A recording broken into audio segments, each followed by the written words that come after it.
കഴിയുമ്പോഴും പൂർണ്ണമാണ്, പൂർണ്ണതയാണ് സംഭവിക്കുന്നത് അല്ലേ? അങ്ങനെയാണ് അതിനെ കാണേണ്ടത്. രണ്ട് വിശപ്പ് അപൂർണം, ഭക്ഷണം അപൂർണം, ഇത് രണ്ടും കൂടെ ചേർന്നാലേ പൂർണ്ണത വരുള്ളൂ എന്ന് ചിന്തിക്കരുത്. വിശപ്പും പൂർണ്ണമാണ്, ഭക്ഷണവും പൂർണ്ണമാണ്.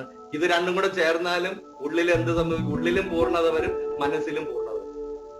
വിശക്കുമ്പോ മനസ്സിൽ പൂർണ്ണതയില്ല അല്ലേ? അല്ലെ ഈ ഭക്ഷണം കാണുമ്പോ മനസ്സിൽ പൂർണ്ണത, ഞാൻ തന്നെയാണ് ആ ഭക്ഷണം എന്ന് തിരിച്ചറിഞ്ഞ പിന്നെ അത് കഴിച്ചാലും ഇല്ലെങ്കിൽ ഈക്വലാണ്. ക്ലിയർ? അപ്പം ഇവിടെ നമ്മുടെ മനസ്സാണ് എല്ലായിടവും സെപ്പറേഷൻ ക്രിയേറ്റ് ചെയ്യുന്നത്. അതുകൊണ്ട് ഈ ജ്ഞാനത്തെ ഇങ്ങനെ എടുക്കുക. ഭക്ഷണവും പൂർണ്ണമാണ്, വിശപ്പും പൂർണ്ണമാണ്. ഇത് രണ്ടും, ഇതൊന്ന് വയറിനകത്ത് വീണാൽ അതും വയറും പൂർണ്ണമാണ്, അത് കഴിച്ച് ആളിന്റെ മനസ്സും പൂർണ്ണമാണ്. ഇനി ഇത് കഴിച്ചില്ലെങ്കിലും മനസ്സ് പൂർണ്ണമാണ്, വയറും പൂർണ്ണമാണ്. എന്താണ്? നേരത്തെ കഴിച്ചു കഴിഞ്ഞാൽ ഭക്ഷണം കൊണ്ട് നിറഞ്ഞ് പൂർണ്ണമായി, കഴിക്കാതെ ഇരുന്നാൽ ഗ്യാസ് കൊണ്ടും വിശപ്പ് കൊണ്ടും നിറഞ്ഞ് പൂർണ്ണമായി. ക്ലിയർ? എനിവേ അതെല്ലാം പൂർണ്ണമാണ്. Very good question. Thank you sir. ഒന്നായി നിന്നെ ഇഹ രണ്ടെന്ന് കണ്ടവരുണ്ട്. ഈ ഒന്നേ ഉള്ളെന്ന് പറഞ്ഞാൽ അതിന്റെ അർത്ഥം മൊത്തം ഒന്നേ ഉള്ളൂ. അപ്പൊ ആ ഒന്ന് പൂർണ്ണമാണ്. ആ ഒന്ന് തന്നെയാണ് ഞാനെന്നും ആ ഒന്ന് തന്നെയാണ് ഇതെല്ലാം എന്നും കണ്ടാൽ പ്രശ്നം. Very good. അതുകൊണ്ട് ഇനി ഭക്ഷണത്തെ മാത്രം പൂർണ്ണമായിട്ട് കാണരുത് സാർ, വിശപ്പിനെ മാത്രവും പൂർണ്ണമായിട്ട് കാണരുത്, ഇതെല്ലാം പൂർണ്ണം. Very good, thank you. വേറെ ചോദ്യം?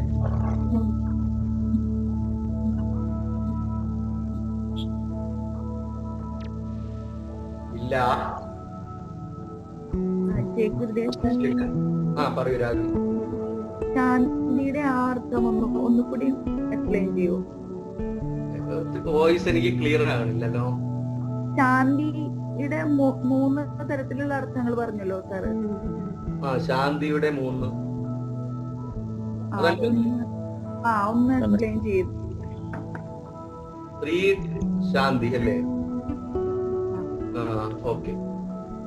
വളരെ സിമ്പിൾ ആയിട്ട് പറഞ്ഞാല്, ഇപ്പൊ നിങ്ങൾക്ക് ശരീരത്തിന് വേദന ഉണ്ടെങ്കിൽ ഈ പറയുന്ന കാര്യങ്ങളിലൊന്നും ശ്രദ്ധിക്കാൻ പറ്റുമോ?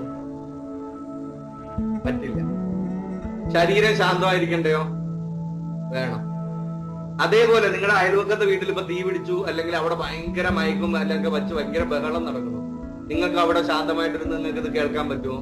അപ്പൊ നിങ്ങളുടെ പരിസരവും ശാന്തമായിരിക്കണം, നിങ്ങളുടെ ശരീരം. അപ്പൊ ഇതാണ് എൻവയറോൺമെന്റൽ പീസ്. ശരീരവും നമ്മുടെ പരിസ്ഥിതിയാണ് ഈ പുറമേ ഉള്ളത്. അപ്പം ഈ പരിസരം ശാന്തമായിരിക്കും. ഓക്കെ.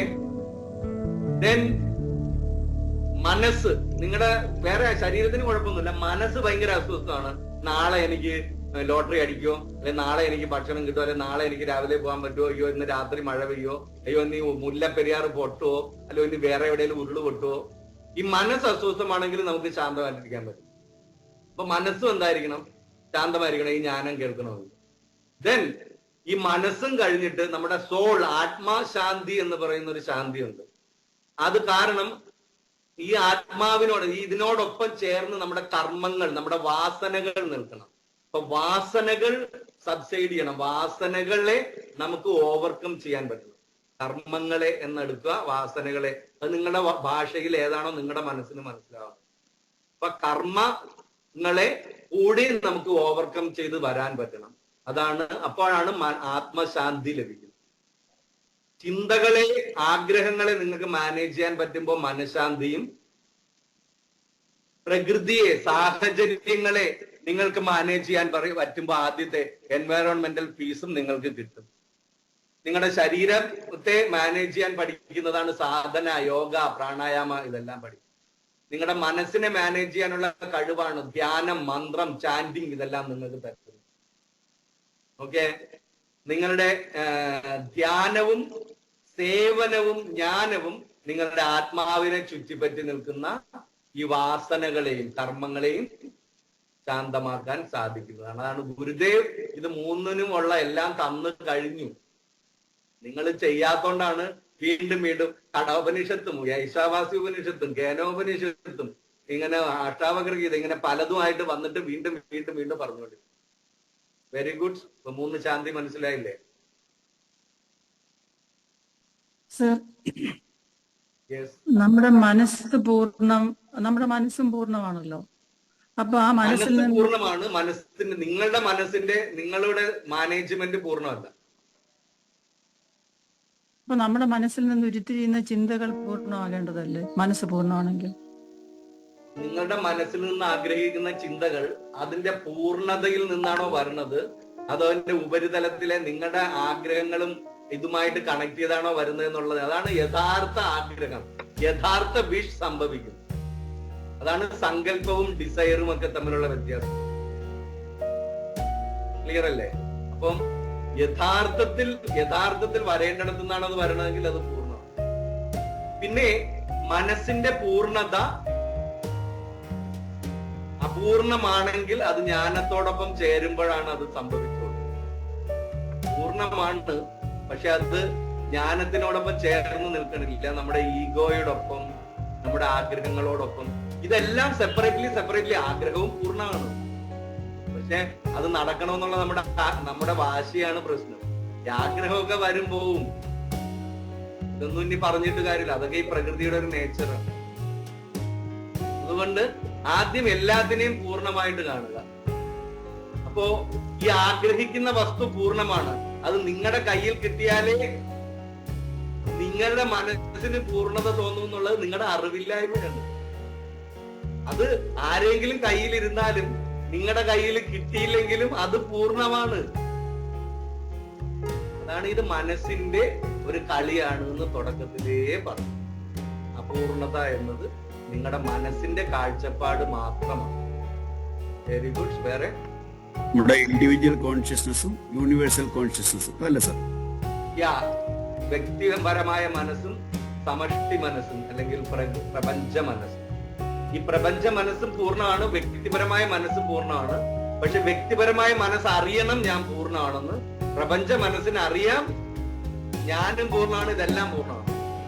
നമുക്ക് പൂർണ്ണമായ സാധനത്തെ പോലും പൂർണ്ണമാണെന്ന് മനസ്സിലായിട്ടില്ല. അതുകൊണ്ട് പിന്നെ നമ്മള് പൂർണ്ണമാണെന്ന് നമുക്ക് ഈ അടുത്തൊന്നും മനസ്സിലാവാനും പോണില്ല. അത് മനസ്സിലാക്കിക്കാനാണ് ഗുരു വീണ്ടും വീണ്ടും വീണ്ടും ഈ ലോകത്ത് എന്താണ് യഥായി ധർമ്മസ്യ ഗ്ലാനിർഭവതി എന്നൊക്കെ പറഞ്ഞുകൊണ്ട് വന്നത്. Very good. ഓക്കെ. അപ്പൊ നാളെ എല്ലാ ആളുകളെയും ഗ്രൂപ്പിലൊക്കെ ജോയിൻ ചെയ്യിപ്പിച്ച് നമുക്ക് ഗംഭീരമായിട്ട് ഉപനിഷത്ത് എന്ന വാക്കിന്റെ അർത്ഥം എന്താണ്? ഗുരു എന്ത് പറയുന്നോ, സത്യം എന്ത് പറയുന്നോ, ജ്ഞാനം എന്താണോ അത് പൂർണ്ണമായും അനുസരിക്കാനുള്ള മാനസികാവസ്ഥയുമായി നാളെ കൃത്യം 8 മണിക്ക് തന്നെ എല്ലാരും ജോയിൻ ചെയ്യുക. നാളെ ആദ്യമേ ജോയിൻ ചെയ്തില്ലെങ്കിൽ പിന്നെ എനിക്ക് അകത്ത് കയറാൻ പറ്റിയില്ല എന്നൊന്നും പറഞ്ഞിട്ട് കാര്യമില്ല. അതുകൊണ്ട് നാളെ കൃത്യം 8 മണിക്ക് എല്ലാവരും ജോയിൻ ചെയ്യണം. ജയ് ഗുരുദേവ്. ജയ് ഗുരുദേവ്. Good night. ജയ് ഗുരുദേവ്. ജയ് ഗുരുദേവ്. जय गुरुदेव स्वाम जय गुरुदेव ജയ് ഗുരുദേവ് സാറേ. ജയ് ഗുരുദേവ്. ജയ് ഗുരുദേവ്. जय गुरुदेव